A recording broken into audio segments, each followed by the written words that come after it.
श्री राजर्षि भरत जी भगवान ऋषभ देव जी के पुत्र हैं, बड़े योगी महात्मा हैं। अपने भगवान की प्राप्ति के लिए राज्य को त्याग दिया, रानियों को, पुत्रों को, परिवार को त्याग दिया और गंडकी नदी के किनारे एकांत में भजन कर रहे थे। एक दिन वो गंडकी नदी में भगवान सूर्य को अर्घ दे रहे थे तो एक घटना घटी। एक मृगी गर्भवती थी जो प्रसव होने ही वाला था, वो पानी पीने के लिए आई। इतने में पीछे से सिंह ने दहाड़ की, अब वो भयभीत होकर के छलांग मार दी गंडकी नदी में। तो वो बच्चा योनि से धारा में गिर गया और वो गिरी और मर गई। भरत जी ने दृश्य देखा, माँ तो उसकी मर गई और ये बच्चा बहता हुआ जा रहा। दौड़ पड़े, उस बच्चे को उठा के लाए। ऐसा कोई भी दयावान करेगा। अब उसे कुटी में रखा तो बड़ा दुलार करने लगे। धीरे धीरे हरी हरी दूब तोड़ के लाते, अपने गोदी में लिए रहते। अब जो ममता अपने पुत्रों में थी पूरी हिरन में हो गई। बड़ा विचित्र भाव है, बड़ा विचित्र माया का खेल है। इतनी जोर की ममता हो गई कि भगवान का भजन छूट गया और मरने का समय आया तो अंतिम समय हिरन का ही चिंतन किया। अगला जन्म हिरन का बना, फिर इतना भजन किया हिरन के शरीर में। तीसरा जन्म ब्रह्म बोध संपन्न जड़ भरत जी के रूप में हुआ। भजन कभी व्यर्थ नहीं जाता। हिरन बने तो गंडकी नदी में ही खड़े होकर के रात दिन भजन करके भगवान का अगला जन्म उनका ब्रह्म बोध संपन्न जड़ भरत जी के रूप में हुआ। मैं गुजरात कथा करने गया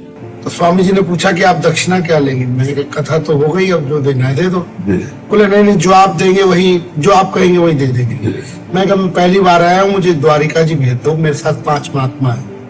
तो उनके आश्रम में एक लड़का था, उसका नाम था रामजी लाल। कुछ पैसे दे के उन्होंने कहा महात्माओं को द्वारिका ले दो। हम बस में गए तो बस में भीड़ बड़ी ज्यादा थी।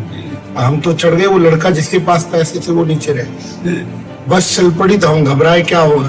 बोले घबराओ नहीं, मैं ऊपर छत पे बैठ जाता हूँ, टिकट खुद ले लूंगा। बस चल पड़ी। कंडक्टर ने पूछा हमारा टिकट, हमने कहा टिकट तो राम जी लेंगे। बोले कौन राम जी। मैंने कहा ऊपर। इसने टिकट ही नहीं लिया। जब हम द्वारिका पहुंच गए तो लड़का कहता बापू टिकट के पैसे ले लो। मगर टिकट तो हमने लिया ही नहीं। वो कहता गजब हो गया कि टिकट मैंने भी नहीं लिया। तुमने क्यों नहीं लिया। वो कहते ऊपर आया ही नहीं कंडक्टर।